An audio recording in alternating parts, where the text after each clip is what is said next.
अस्सलाम वालेकुम my dear student. तो मेरा नाम असम खान है और आप हमारे साथ जुड़े हुए हैं, यानी आप हमारे साथ मौजूद हैं हमारी चैनल, हमारे यूट्यूब चैनल, हमारी केमिस्ट्री पर। और हम शुरू कर चुके हैं हमारी क्लास 12 की चैप्टर नंबर 2 ट्रांजिशन एलिमेंट्स। और ट्रांजिशन एलिमेंट्स में हम ये तकरीबन लेक्चर 05 करने वाले हैं, लेक्चर 05। और ये है लेक्चर 03 कोऑर्डिनेशन केमिस्ट्री में भी। यानी पहले हम 2 लेक्चर कर चुके हैं, लेक्चर 01, 02, जिसमें हम ट्रांजिशन एलिमेंट्स का इंट्रोडक्शन और उसके कुछ जनरल कैरेक्टरिस्टिक्स। फिर जब लेक्चर 03 है, लेक्चर 04 है, उसमें हम कोऑर्डिनेशन केमिस्ट्री को शुरू कर चुके हैं, जो कि इसी ही D and F block elements का एक छोटा सा पोर्शन है। So D and F block elements में जो कोऑर्डिनेशन केमिस्ट्री हम शुरू कर चुके हैं, ये इसका लेक्चर 03 है, जिसमें हम जनरल टर्मिनोलॉजी शुरू कर चुके हैं। लेक्चर 02 में भी हम कुछ टर्मिनोलॉजी पढ़ चुके हैं और ये 03 है, जिसमें हम जो बाकी रिमेनिंग टर्मिनोलॉजी है कोऑर्डिनेशन केमिस्ट्री से रिलेटेड या कोऑर्डिनेशन कंपाउंड से रिलेटेड, उसको हम डिस्कस करते हैं। सो हम लिगेंड्स का जिक्र कर चुके हैं, लिगेंड्स क्या होते हैं। फिर लिगेंड्स में हमारे पास टाइप्स होते हैं, monodentate ligand, bidentate ligand, polydentate ligand. और कुछ और लिगेंड्स के टाइप्स थे on the basis of their behaviour को वो किस तरह लोन पर प्रोटॉन को डोनेट करते हैं, कितने लोन पर प्रोटॉन डोनेट करते हैं। तो उनके बेसिस पर हमने पढ़ लिया चिलेट लिगेंड, एम्बाइडेंटेट लिगेंड और ब्रिजिंग लिगेंड। और जो बाकी टर्मिनोलॉजीज हैं उनको आज हम पढ़ने जा रहे हैं। तो उनमें हमारे पास दूसरा टर्मिनोलॉजी है कोऑर्डिनेशन स्फीयर। कोऑर्डिनेशन स्फीयर पहला टर्मिनोलॉजी सारा का सारा किससे रिलेटेड था? लिगेंड से।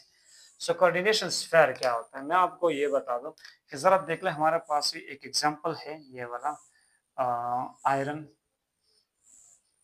और ये मौजूद है साइनाइड के साथ। कितने साइनाइड के साथ? 6 साइनाइड के साथ। और इसके इस तरफ है हमारे पास पोटेशियम के 4 आयंस। अब जरा देख ले, मैं इसको क्या कर लेता हूँ, इसको डिसोशिएट करता हूँ। आयरन और साइनाइड को ये अलग हो जाते हैं, इनके ऊपर आ जाता है 4 नेगेटिव चार्ज, और इनके साथ होता है हमारे पास 4 पोटेशियम प्लस के आयंस। सो ये वाला पोर्शन जो है, इसको हम कहते हैं कोऑर्डिनेशन स्फीयर। इसको हम क्या कहते हैं? Coordination sphere. इसी तरह हमारे पास ये देख लें, copper NH3, copper NH3, tetra amine copper, और इसके ऊपर होता है हमारे पास 2 प्लस का चार्ज। सो ये जो पोर्शन है कोऑर्डिनेशन कंपाउंड का, इसको हम क्या कहते हैं? Coordination sphere. इसी तरह ये देख ले, निकल टेट्रा कार्बोनाइल, टेट्रा कार्बोनाइल निकल, ये भी हमारे पास क्या है? एक कोऑर्डिनेशन स्फीयर है। सो कोऑर्डिनेशन स्फीयर आप लोग देख सकते हैं, हमारे पास पॉजिटिवली चार्ज भी हो सकते हैं कोऑर्डिनेशन स्फीयर, हमारे पास नेगेटिवली चार्ज भी हो सकते हैं, और कोऑर्डिनेशन स्फीयर हमारे पास न्यूट्रल भी हो सकती है। अब इसको डिफाइन किस तरह करते हैं कि the central metal atom, the central metal atom along with the ligands enclosed in a square brackets is called a coordination sphere. The central metal atom along with the ligands enclosed in a square brackets is called a coordination sphere. The central metal atom along with the ligands enclosed in square brackets is called a coordination sphere. आप ये लोग ये भी कर सकते हैं, coordination sphere may be positive, may be negative, may be neutral. So these are a coordination sphere। और इसका मैंने डिफाइन भी किया, क्योंकि लिखने की जरूरत हुई, आपने लिखा होगा मेरे, और मैंने जो जुबानी तौर पर बता दिया वो आप लिख चुके होंगे, और ये उनके एग्जांपल्स हैं। अच्छा, तीसरा जो टर्मिनोलॉजी है हमारे पास वो क्या आती है इसमें? वो आती है ionization sphere. Ionization sphere, what is ionization sphere? जरा देख ले, हमारे पास ये क्या होते हैं? ये जो कपर होता है, कपर टेट्रा अमाइन कपर, इनके ऊपर जो +2 चार्ज होता है, इनको बैलेंस करने के लिए यहाँ हमारे पास 2 क्लोराइड आयंस होते हैं। तो जब हम इनको पानी में पुट करते हैं, वाटर में पुट करते हैं, तो ये वाला हमें अलग से मिल जाता है, टेट्रा अमाइन। ये जो पॉजिटिवली चार्ज कोऑर्डिनेशन स्फीयर ये अलग से मिल जाता है और दो क्लोराइड आयंस हमें अलग से मिल जाते हैं। सो ये जो दो क्लोराइड के आयंस हैं इसको हम क्या कहते हैं, आयनाइजेशन स्फीयर। इसी तरह यहाँ पर ये वाला जो हमारे पास एग्जाम्पल था पोटाशियम हेक्सासायानिफेरेट, इसको जब हम पानी में डाल चुके तो ये हमें क्या दे गए, एक ये वाला नेगेटिव चार्ज कोऑर्डिनेशन स्फीयर और ये वाला पॉजिटिवली चार्ज आयनाइजेशन स्फीयर। ये हमारे पास क्या है, पॉजिटिवली चार्ज आयनाइजेशन स्फीयर है and this one is negatively charge ionization sphere. So what is ionization sphere, आप लोग लिख सकते हैं कि the positive the positive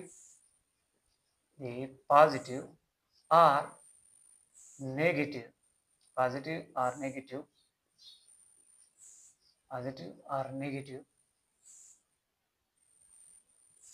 atomic or molecular ion. The positive or negative atomic or molecular ion attached with the charged coordination sphere। ये किस coordination sphere के साथ होगा, charged coordination sphere। जैसे कि ये charged coordination sphere है, ये भी charged coordination sphere है, इनके साथ होगा हमारा ionization sphere। और the positive or negative atomic or molecular ion attached with the charged coordination sphere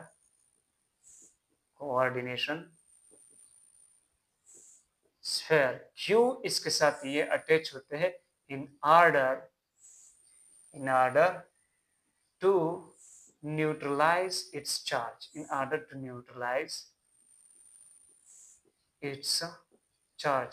जो इनके ऊपर चार्ज है, जैसे कि हमारे पास यहाँ पर नेगेटिव चार्ज है तो इसके साथ हम लगाते हैं पॉजिटिवली चार्ज आयनाइजेशन स्फीयर और इसके ऊपर पॉजिटिव चार्ज है इस कोऑर्डिनेशन स्फीयर तो इसके साथ हम लगाते हैं negatively charge ionization sphere. So this is called ionization sphere. क्या, द पॉजिटिव और नेगेटिव एटॉमिक और मॉलिक्यूलर आयन, जैसे कि ये हमारे पास एटॉमिक आयन है, ये हमारे पास एटॉमिक आयन है, लेकिन कभी कभी इनके जगह हम क्या लगा सकते हैं, जैसे कि दो क्लोराइड आयन की जगह हम सल्फेट -2 की भी लगा सकते हैं, सल्फेट -2 की भी लगा सकते हैं।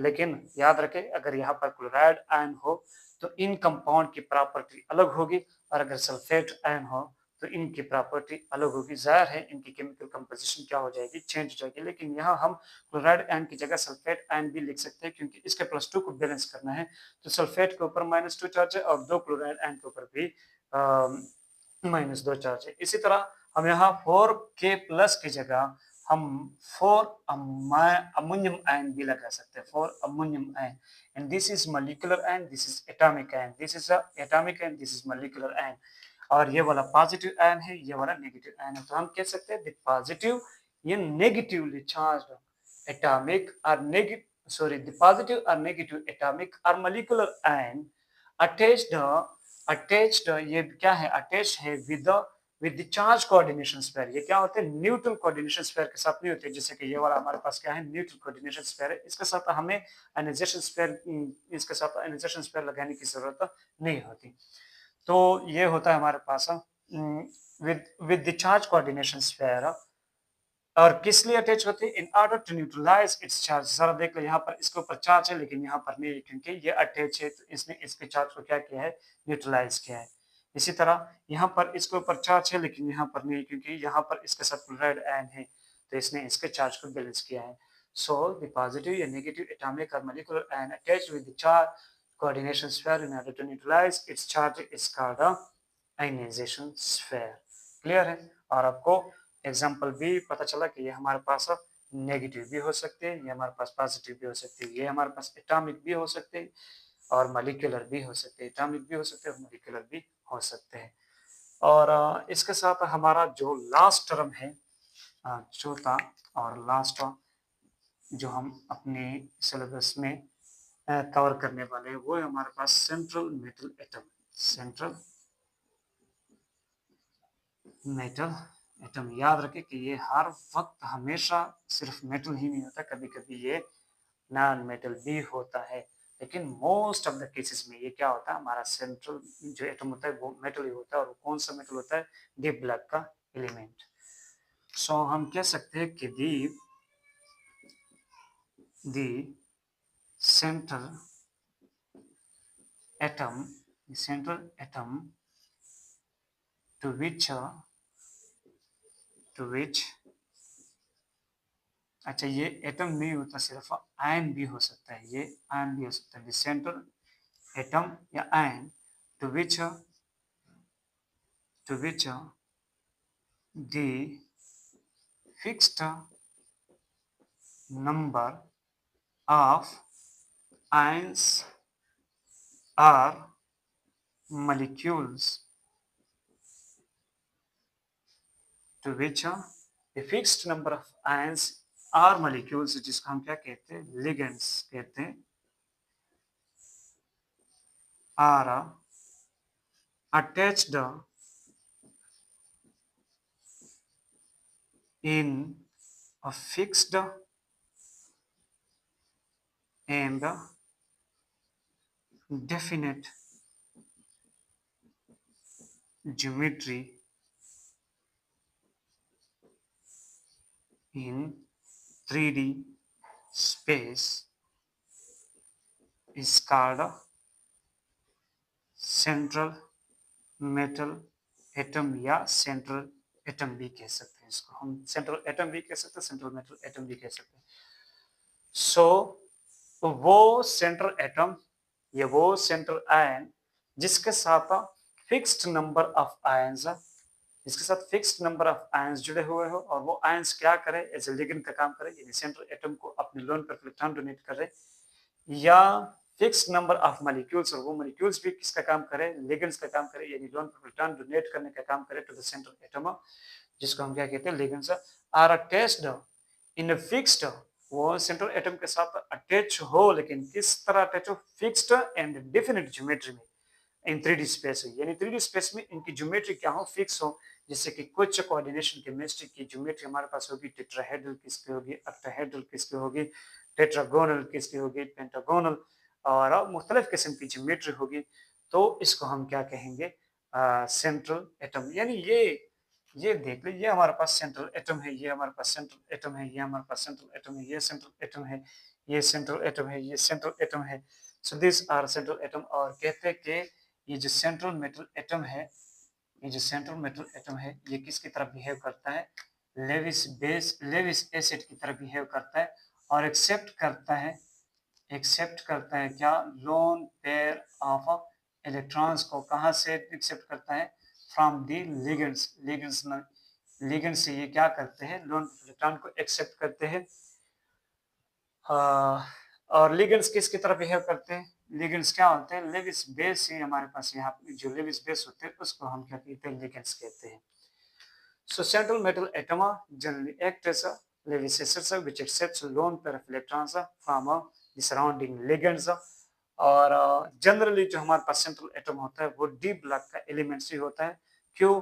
क्योंकि एक तो ये कि उनका न्यूक्लियर चार्ज होता है वो काफ़ी ज़्यादा होता है, दूसरा है कि उनका साइज जो होता है वो स्मॉल होता है, और साइज स्मॉल होने की वजह से उनका न्यूक्लियर चार्ज काफ़ी ज़्यादा हो जाता है, उनकी चार्ज डेंसिटी काफ़ी ज़्यादा हो जाती है, यानी वो लोन पेयर ऑफ इलेक्ट्रॉन को इतना आसानी के साथ अट्रैक्ट करता है। और तीसरा रीजन ये कि उनमें एम्प्टी डी ऑर्बिटल्स होते हैं, या वैकेंट डी ऑर्बिटल्स जो आप कह सकते हैं। आपने देखा है जब हम इनके इलेक्ट्रॉनिक कॉन्फ़िगरेशन करते हैं तो हमें डी ऑर्बिटल में बहुत सारे वैकेंट ऑर्बिटल्स मिल जाते हैं। सो क्यों हमारे पास डी ब्लॉक के एलिमेंट्स सेंट्रल मेटल एटम की तरह बिहेव करते हैं, 3 रीजन की वजह से। एक रीजन इसके लिए ये होता है कि इनका साइज स्मॉल होता है, तो इनकी वजह से उनके ऊपर जो न्यूक्लियर चार्ज होता है वो काफी ज्यादा हो जाता है, और वो इतने आसानी के साथ लोन पर प्रोटॉन को अट्रैक्ट करते हैं फ्रॉम द लिगेंड्स। और तीसरा रीजन ये कि वो क्या होते हैं, उनमें वैकेंट डी ऑर्बिटल्स होते हैं, यानी उनमें लोन पर इलेक्ट्रॉन को अकोमोडेट करने की एबिलिटी होती है। That's why D block elements generally act as a central metal atom in the coordination compound. तो इसके साथ हमारी जनरल टर्मिनोलॉजीज हो जाती है कंप्लीट हो। इसके बाद हम नोमेनक्लेचर ऑफ कोऑर्डिनेशन केमिस्ट्री को शुरू कर चुके हैं, और रूल्स या take rules of for naming coordination compounds वो पढ़ेंगे इंशाल्लाह नेक्स्ट क्लास में। तब तक के लिए अल्लाह हाफ़िज़।